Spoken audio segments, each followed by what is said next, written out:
Às vezes eu tinha que falar assim, hoje eu vou dar uma geral na casa, organizar tudo. Eu ficava cansada, ele ficava assim, pode deixar que eu levo, né, lanche pra gente comer hoje. Eu vou passar no Subway, eu vou passar no Empório Árabe, eu vou passar ou passava nos lugares pra poder levar. E algumas dessas vezes eu lembro de estar na sala e acordar no quarto. Eu não sei como. E depois eu fui desconfiar, ele estava me dopando. E eu comecei, sabe, a falar, não quero mais dormir com essa pessoa. E quando eu falei que eu não queria mais, e já tinha meses que a gente não tinha intimidade como um casal, ele me forçou. Eu tava deitada, ele veio pra cima de mim. Ele segurou as minhas mãos, ele viu que eu tava chorando, passou a mão no meu rosto, que tava chorando, eu tava chorando. Ou seja, ele viu que eu tava chorando, ele deveria ter parado ali, ele continuou. E ele fez isso algumas vezes.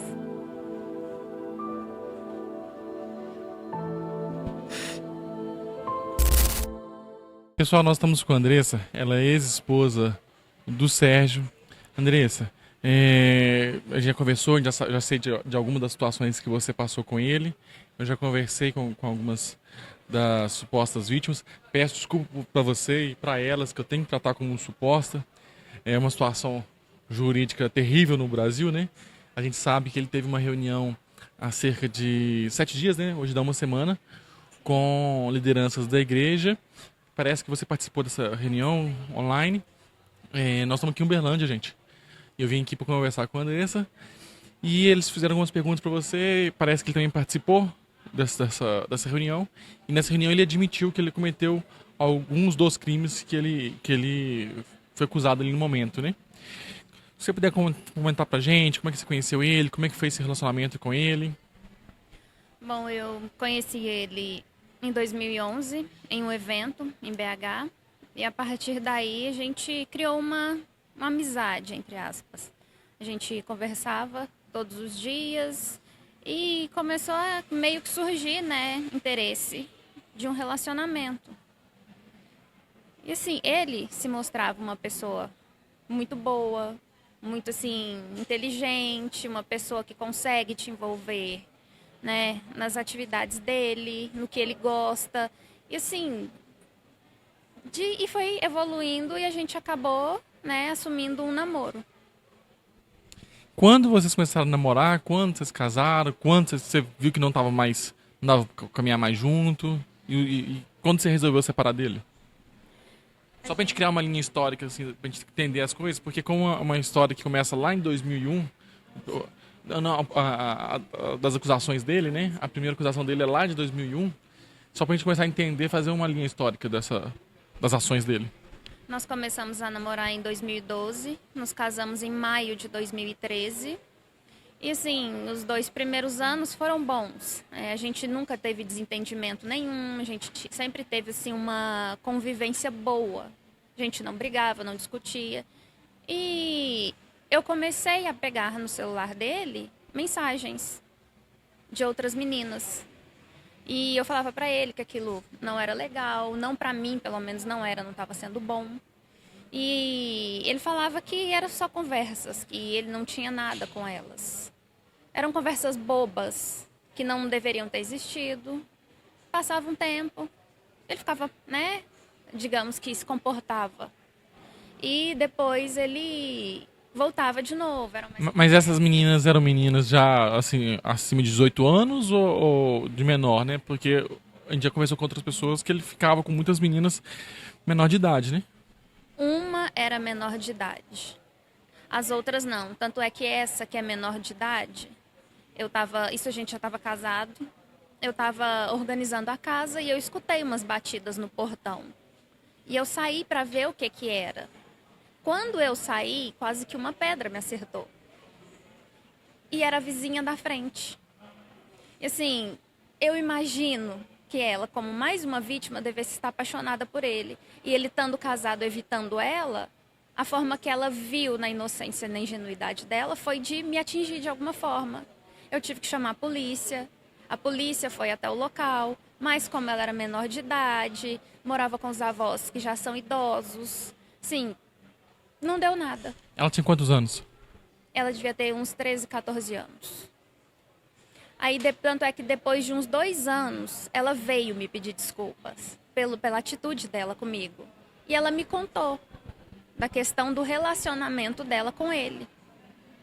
E assim, aquilo ali já me desestabilizou completamente. Eu falei, uma criança. Eu já tinha pegado conversas de intimidade com adultas, mas ali uma criança. E ele negou tudo. Eu fui conversar com ele, como sempre, ele negou tudo. Que ela estava apaixonada com ele, sendo que ela ia para atividades, né, desse clube com ele, para a igreja, ia fazer rapel, e assim, para vários lugares que tinha atividade que ele fazia, ela sempre foi. E ele negar, falar que ela criou uma historinha na cabeça dela infantil e se apaixonou por ele. Então, por isso que ela estava reagindo daquele jeito, mas que ele não tinha nada com ela. Aí passava um tempo, ele ficava, se comportava, depois voltavam as mesmas coisas de novo. Aí quando ele via que ele me magoava, que não estava legal o nosso relacionamento, eram presentes, eram viagens. Então assim, ele achava que com aquilo ele ia me comprar, para ficar quieta, para ficar calada. Tanto é que as pessoas de fora não sabiam o que eu vivia dentro com ele. Quem via, e tem gente que acha até hoje que a errada sou eu de ter saído. Mas não sou eu. Ele consegue manipular de uma forma que todas as pessoas ficam do lado dele, mesmo ele estando, assim, obviamente errado. Ele tem um histórico, né, de entre 2001 e 2005 ter ficado com mais de 10 jovens. A maior parte delas parece que era da igreja, quando ele era líder dos jovens, né, dos escoteiros. Você tinha conhecimento disso? Em algum momento do seu lançamento, alguém falou assim, olha, aconteceu isso e tal? Porque parece que era algo que a maior parte da igreja sabia disso. A maior parte sabia, mas eu vim descobrir o ano passado desses casos. Quando eu estava vindo embora, uma pessoa da família dele falou, Andressa, vai embora. Você tá nova, reconstrói a sua vida porque ele não vai mudar. E me citou o caso de o pai de uma dessas crianças que foi lá para poder acertar as contas com ele. Que ele estava com uma faca disposto a matar ele. Mas aí ele foi protegido. Novamente. Protegido, impune. Então eu fiquei sabendo desses casos depois que eu vim embora e desse que o pai da menina quis fazer justiça com as próprias mãos antes de sair de lá. Mas assim, chegou um ponto que não deu para poder conviver mais com ele porque eu não suportava a traição mais. Você doa seu corpo, você doa os seus sentimentos, a sua vida, para cuidar de alguém, para construir junto, e essa pessoa te sacanear tanto. Assim, psicologicamente, dá para perceber. Imagina a dor que você está sentindo agora, porque você está revivendo situações de muito tempo atrás, né? Quer parar um pouco?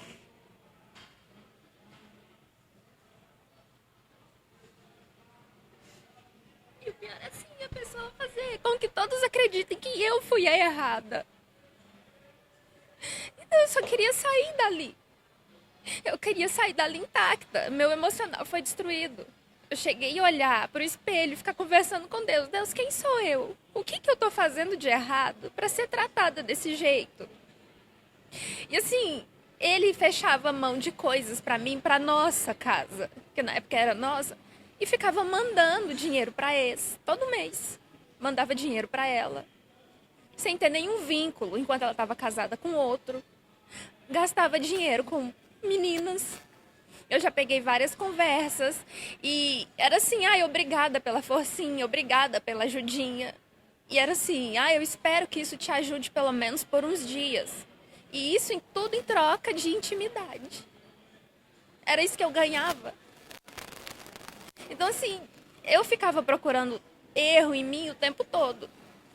E eu comecei a me afastar intimamente dele. Me afastar dentro de casa, porque eu não conseguia ter intimidade com um homem que eu sabia que da porta para fora, ao invés de estar, como diz, trabalhando de forma honesta, às vezes até saía do trabalho para poder ficar com meninas, para encontrar meninas.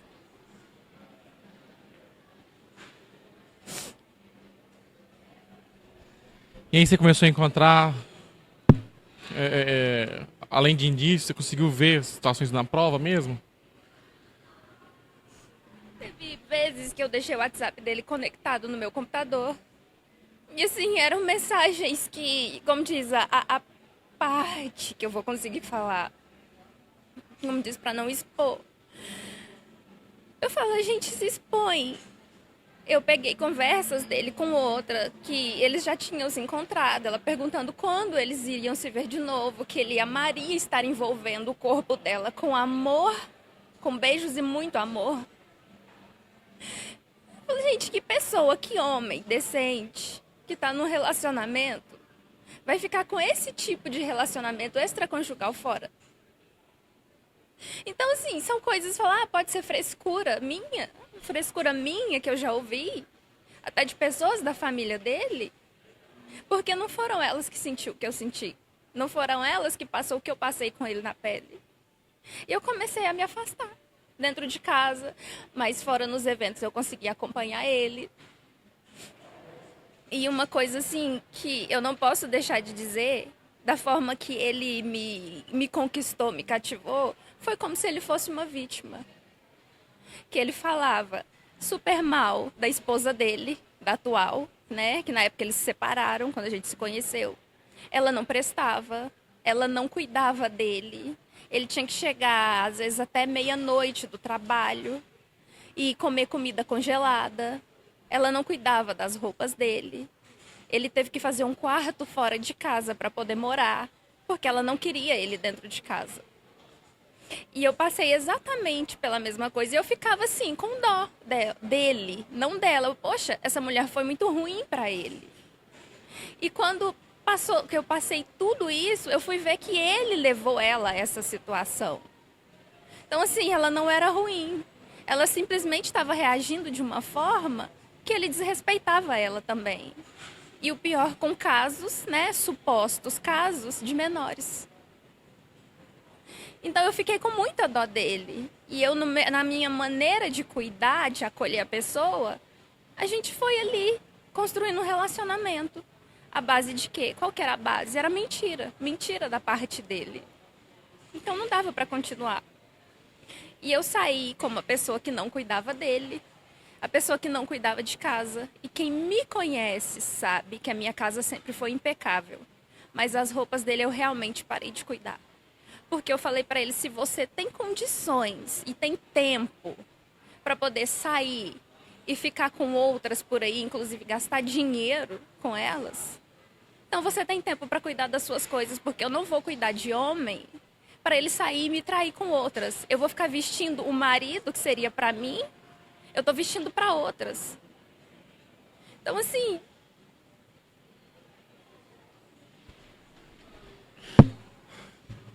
chegou algum momento assim que, olha, a partir de então vocês estão juntos na casa, mas estão separados? E que você sabia que ele continuou tendo outros cancelamentos e se ele também não pensava mais em esconder isso? ele sempre escondeu. Ele sempre escondeu. Ele era a pessoa correta, eu sempre fui a pessoa errada da história. E eu comecei, sabe, a falar, não quero mais dormir com essa pessoa. E quando eu falei que eu não queria mais, e já tinha meses que a gente não tinha intimidade como um casal, ele me forçou. Eu tava deitada, ele veio pra cima de mim. Ele segurou as minhas mãos, ele viu que eu tava chorando, passou a mão no meu rosto, que tava chorando, eu tava chorando. Ou seja, ele viu que eu tava chorando, ele deveria ter parado ali, ele continuou. E ele fez isso algumas vezes.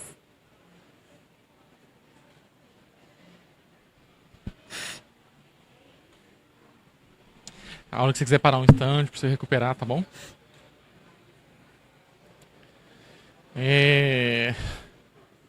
Tem alguns anos que você não encontra ele, né? Mas agora, infelizmente, você tá tendo que relembrar dessa história. Que você falou que você faz terapia pra tentar recuperar, mas é um momento de muita coragem sua, é um momento de coragem das meninas também, que estão fazendo essa denúncia. vocês montaram um grupo, né, para tentar um dar força para outra, se apoiarem, porque o comportamento dele e pelo que vocês conversam, porque todo mundo tem falado pra gente, é um comportamento muito persuasivo, manipulador.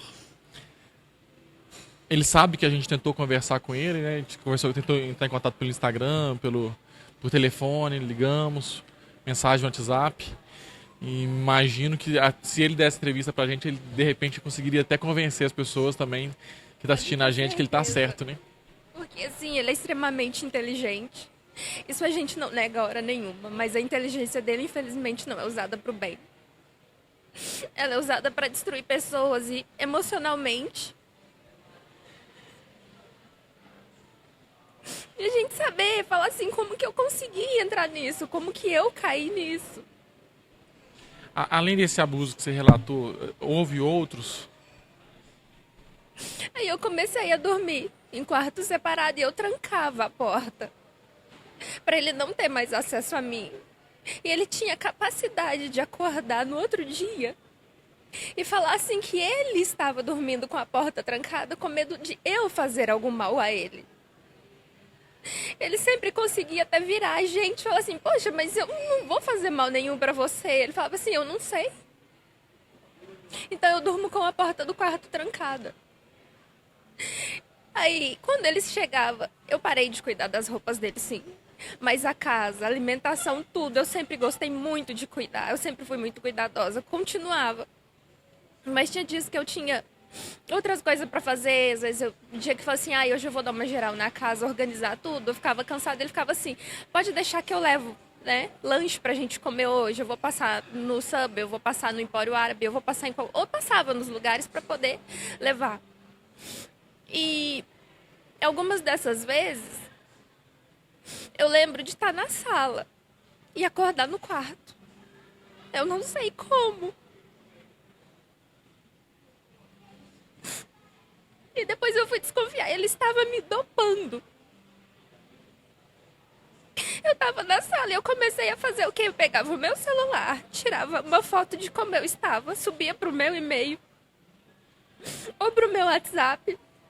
No outro dia, eu vi que eu não tinha feito aquilo. Eu estava na sala com tal roupa, como que eu acordei no meu quarto com a roupa de dormir? E aquela sensação de ter sido violada.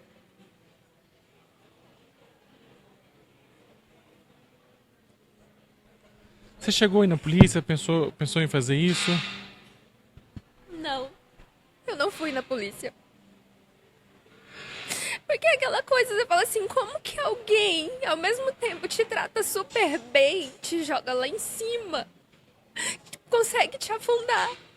Eu ficava assim, no looping, muito... Você fala assim, era a pessoa que parece que demonstra que gosta de mim. Ela me traz presentes, a gente viaja.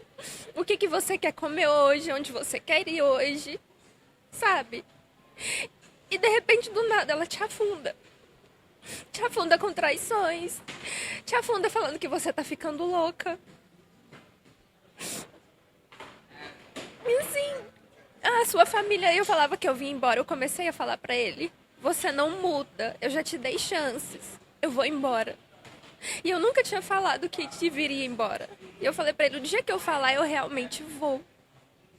E ele ficava assim, as suas amigas não gostam de você. A sua família não gosta de você, ninguém quer você lá. Ele falava mal das minhas amigas pra mim e falava mal de mim pras minhas amigas. Então, assim, era como... Ele me afastava de todo mundo, até de pessoas da própria igreja de lá. Ele falava mal das pessoas nas costas. Na frente era um amor com elas, cordial e tudo. Mas nas costas, olha, fulano não é de confiança. Você não fica perto de fulano e fulana porque eles conversam demais. Mas eu fui percebendo, depois que eu saí de tudo isso, é que eles sabiam do histórico dele e o medo dele era de me contar quem ele realmente era. E eu não me esqueço de um caso. A gente estava voltando de BH uma vez e o som do carro estava ligado numa rádio pra gente ter notícia de como estava o trânsito. E passou uma matéria falando sobre abuso sexual, sobre as sequelas, as consequências na vida das meninas ao longo do tempo, enquanto mulher e tudo. Ele simplesmente falou que era frescura. Era como parece que ele tinha sido atacado e ele falou algo para se defender. É frescura, isso é drama para chamar atenção, que isso não deixa sequela nenhuma. Como que ele sabia? Por que ele teve que se defender desse jeito? Aí, aquilo passou, eu falei, nossa, que desumano você falar isso. Você não tá no lugar das vítimas para você falar desse jeito. E ele pegou e simplesmente falou, isso é frescura e isso é drama. Agora eu entendo por que ele fala que é frescura e que é drama. Porque ele é um suposto abusador. Então aquilo ali atingiu ele. Eu tomei a decisão de vir embora. E ele pegou e falou pra mim que eu ia sair sem nada. Falou assim, se você for, você não vai ter a vida boa que você tem aqui. As pessoas não gostam de você. Você tem certeza que você vai voltar para casa dos seus pais? Eles não gostam de você. Aqui eu te dou tudo. Você não tinha a vida que você tem agora. Sendo que eu sempre trabalhei, tudo que eu tive lá eu poderia muito bem ter conseguido fora. Mas ele usava como se eu fosse um ninguém e ele fosse o meu salvador. Eu tivesse uma vida boa só com ele.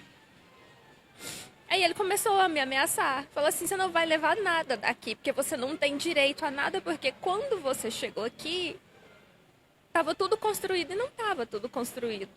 A gente pegou em fase de construção e terminou juntos. E eu lembro que eu já até ajudei a carregar material de construção para dentro, para não ficar fora à noite, para não correr risco de alguém passar e pegar. Então, assim, eu literalmente sujei as minhas mãos e carreguei e investi ali. Para ele falar que eu não tinha direito a nada.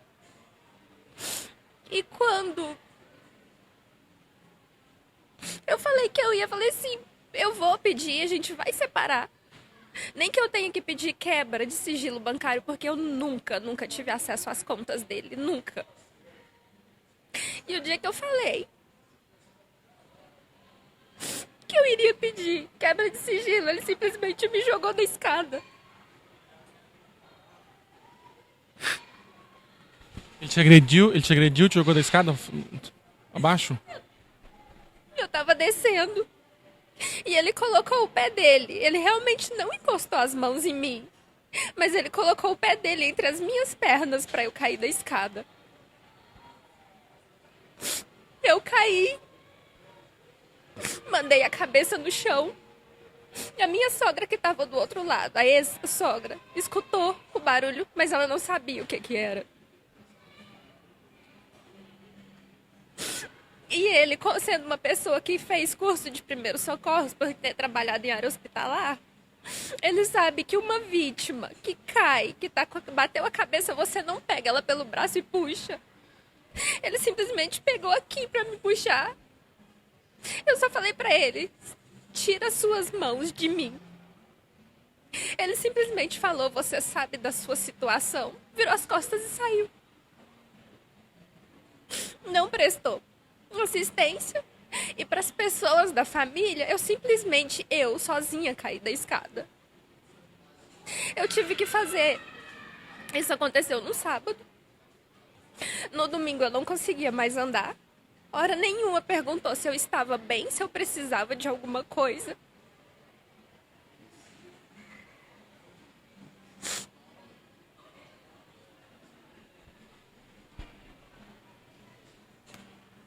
Você acha que quando ele tenta te derrubar era pra te machucar ou você acha que ele queria mesmo que uma fatalidade, que você viesse a morrer, alguma coisa assim?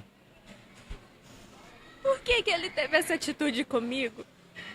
Quando eu falei que eu ia pedir quebra de sigilo bancário dele.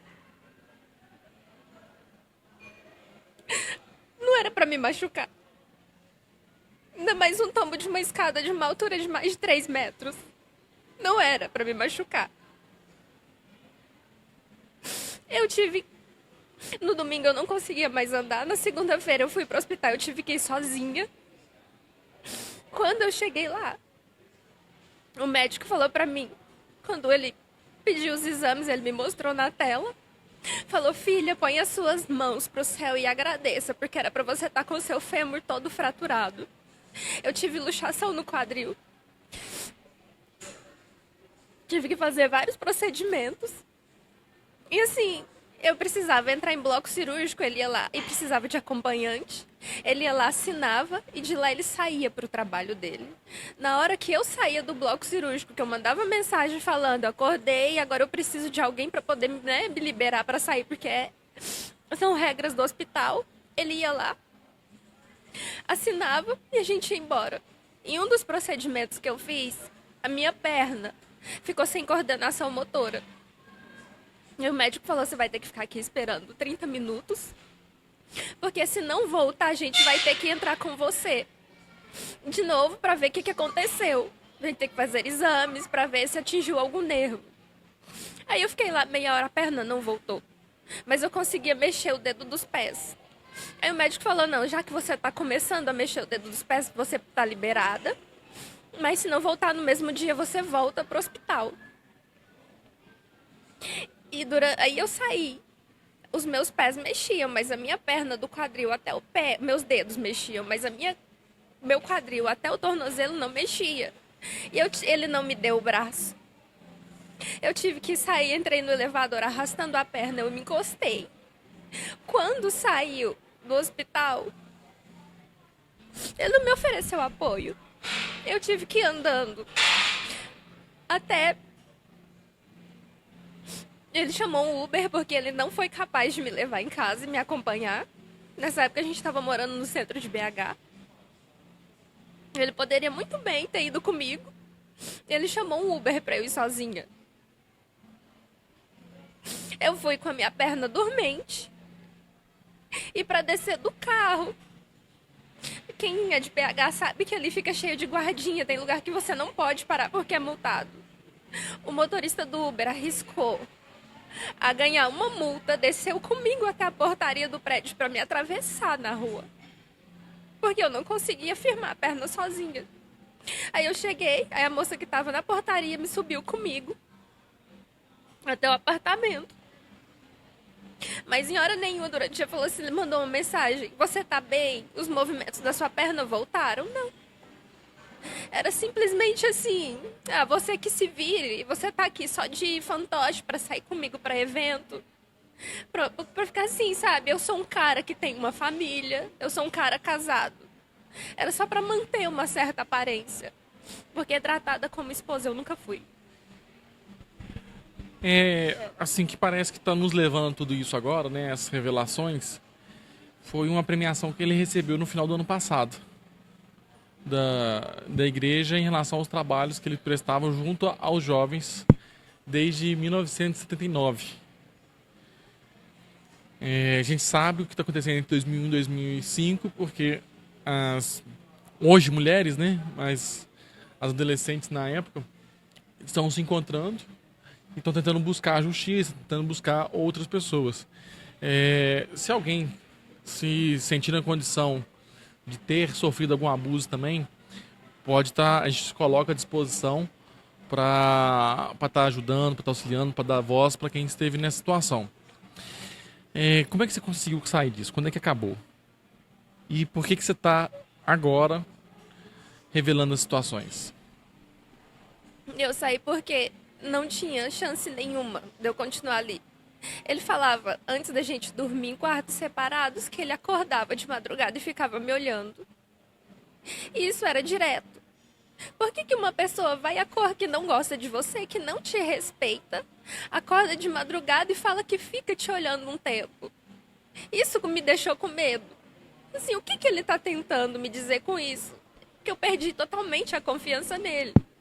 Assim, eu não conheço ele, mas algumas pessoas falaram comigo que ele tinha alguma influência, que ele participou do governo da Maria do Carmo, foi secretário de governo, presidente da Transbetim, os cargos na igreja também, cargos altos, né, situações positivas dentro da igreja, o trabalho dele sempre o elevando.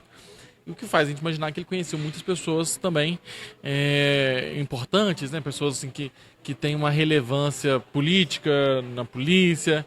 Ele utilizava disso para poder tentar te ameaçar também? Não, dessa forma ele nunca me ameaçou. Mas quando você perguntou o que que levou eu tomar realmente a decisão de sair, foi quando ele me derrubou da escada. Quando eu bati a cabeça, eu falei, o que que eu tô fazendo aqui, meu Deus? Se ele fez isso comigo, por causa de um divórcio, do que tem que ser separado perante a justiça, e o que é direito por lei, da forma correta, o que que ele vai fazer se eu continuar insistindo? Que isso, como diz, foi uma amostra do que ele é capaz. Então eu tomei a decisão de vir embora. Assinei o divórcio consensual, que ele arrumou um advogado para fazer um acordo, que eu saí assim, no prejuízo, diante de tudo que eu passei, de tudo que eu fiz junto com ele. Eu tive que abrir mão dos meus direitos, do que era certo, porque eu fiquei com medo dele. Porque ele já tinha me dopado para manter intimidade comigo, me derrubado de uma escada. Eu não tinha condições mais de eu ficar ali. Não tinha. E uma coisa que me deixou muito preocupada depois que esses casos, né, dessa suposta pedofilia ter vindo. Na época que ele era diretor financeiro na Transbetim, tinha um programa social para menores de idade em situação vulnerável. E ali ele teve muito acesso a meninas, porque eu peguei muita mensagem dele com meninas menores, cantando elas, perguntando se elas tinham gostado do presente, se elas tinham gostado do passeio. Até questão de recarga de celular, gente. Ele colocava crédito no celular das meninas pra ficar conversando com ele. E depois que eu fiquei sabendo disso, eu não podia ficar calada. Porque eu passei por tudo aquilo, eu saí. Eu consegui sair, me recompor, me recuperar. Eu fico desse jeito agora porque eu tenho que reviver tudo aquilo de ruim que eu passei. Mas quando eu fiquei, eu falei, gente, era só eu achava que era só eu. Que sofria agressão, que sofria abuso. Que fui violentada dentro de casa pela pessoa que eu mais confiava.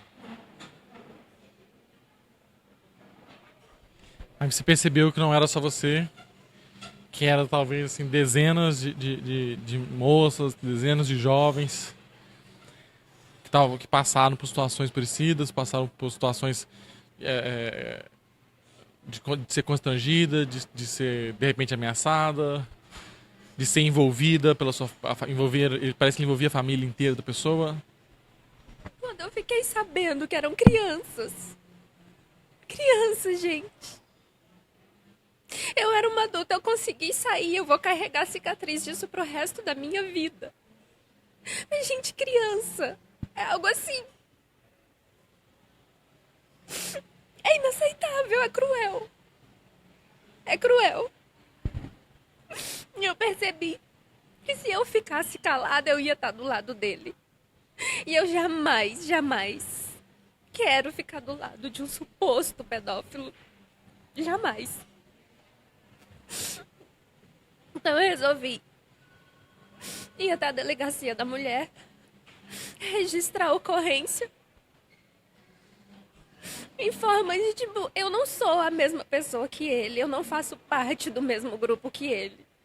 E da mesma forma que as meninas precisam de justiça, eu preciso, mas a gente precisa de justiça para evitar que isso nunca mais aconteça. Você registrou a ocorrência após o término ou agora com esse movimento que está tendo?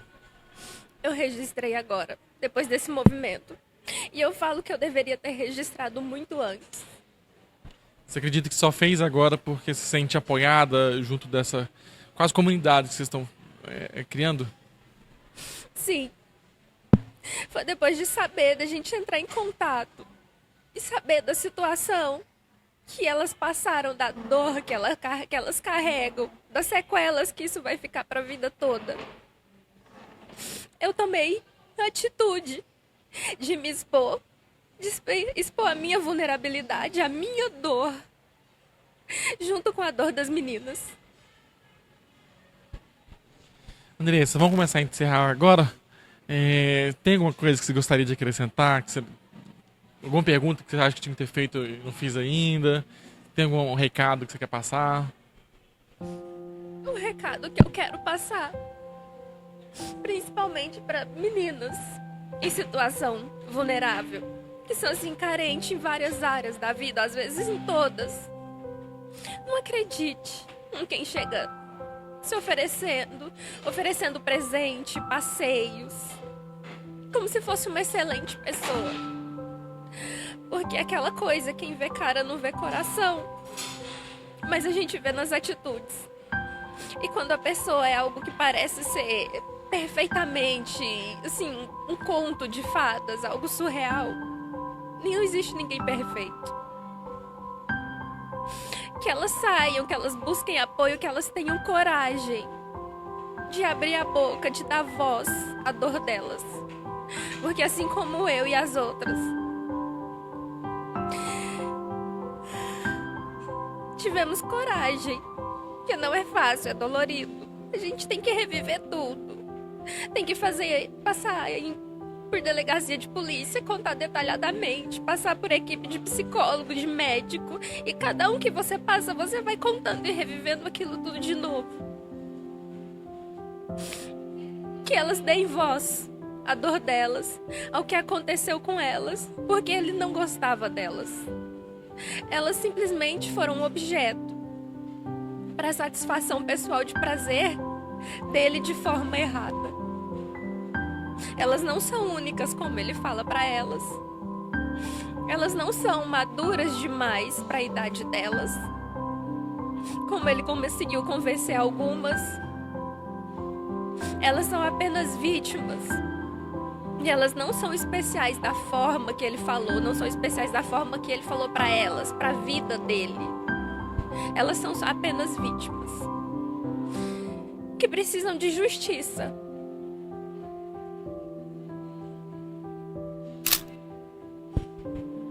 Andressa, muito obrigado pela coragem de expor a situação e esperamos que faça justiça. Nós, betinienses, estamos sempre à disposição da população. Se alguém tiver com alguma situação parecida, a gente está sempre aqui nos colocando à disposição para estar ajudando, para dar voz e para encorajar quem quer que passe qualquer tipo de situação assim.